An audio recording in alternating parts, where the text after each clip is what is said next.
اس بیماری کے سلسلے میں جس نے ساری دنیا کو اپنی لپیٹ میں لے رکھا ہے، یہ کہتے ہیں کہ سب سے بڑا علاج اس کا احتیاط ہے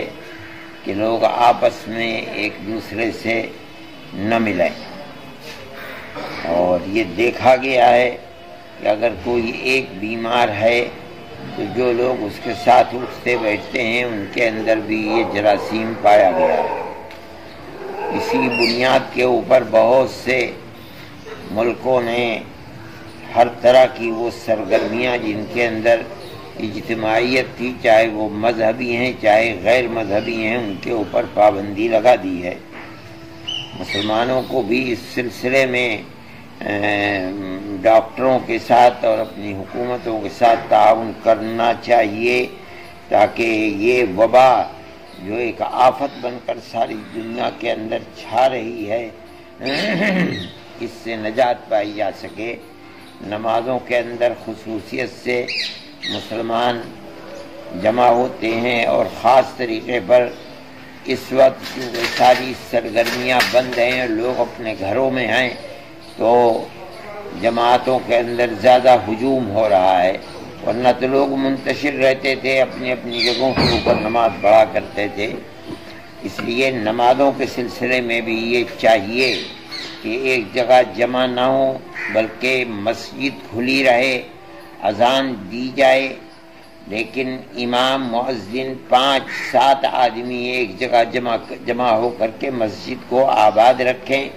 باقی اہل محلہ اپنے اپنے گھروں میں نماز پڑھیں۔ یہی دارالعلوم دیوبند کا بھی فتویٰ ہے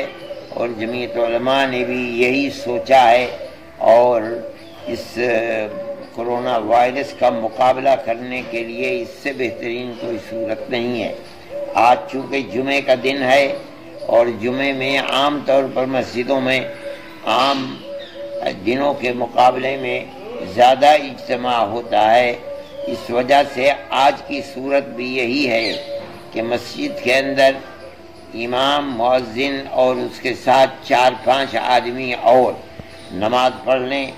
باقی لوگ اپنے اپنے گھروں کے اندر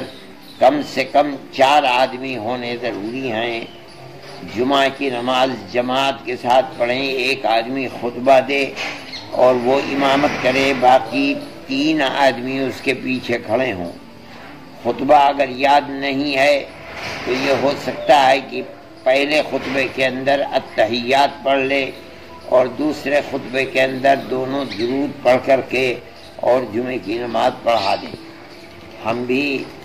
اسی ارادے سے بیٹھے ہوئے ہیں کہ انشاءاللہ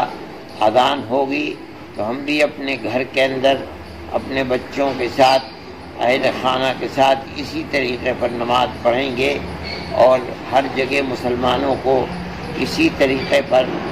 اپنے تعاون کا اظہار کرنا چاہیے۔ یہ زیادہ بہتر ہے بمقابلہ اس کے کہ مرض بڑھ رہا ہے کہیں اور نہ بڑھ جائے، اس لیے ایسی صورت نہ پیش آئے کہ گورنمنٹ مجبور ہو جائے کہ مسجد کے اندر لگا دے یا نہ ماننے والوں کے اوپر مقدمہ قائم کر دے۔ ایسا ہو چکا ہے کہ مسلمانوں کے نہ ماننے کی صورت کے اندر مسجد پر تالا لگا دیا گیا یا نہ ماننے والے لوگوں کے اوپر مقدمہ قائم کر دیا گیا، وہ اور مشکل کا سبب بنے گا۔ اس لیے خود ہی تعاون کو پیش کر کے گورنمنٹ کے ساتھ تعاون کا معاملہ کرنا چاہیے۔ اللہ سے دعا بھی کرنی چاہیے، راتوں کو اٹھنا چاہیے، اور اس مصیبت سے آزادی کی دعا کرنی چاہیے۔ میں بار بار کہتا رہا ہوں اور اب بھی کہتا ہوں کہ بہترین چیز اللہ کے اس عذاب سے نجات حاصل کرنے کے لیے صدقہ ہے۔ لوگ پریشان ہیں جو بیچارے روزانہ مزدوری کرتے تھے، اپنا اور اپنے بچوں کا پیٹ پالا کرتے تھے، چاہے وہ ہندو ہیں چاہے وہ مسلمان ہیں، اپنے دائیں بائیں کا خیال رکھیں، اور اللہ نے جو بھی دیا ہے دوسروں کے ساتھ تعاون اور مدد کریں اور صدقہ دیں، اس لیے کہ اللہ کے غصے کو ٹھنڈا کرنے والی چیز صدقے جیسی کوئی اور نہیں ہے۔ اللہ تعالی اس مصیبت سے نجات عطا فرمائیں اور ہم سب کو گناہوں سے محفوظ فرمائیں۔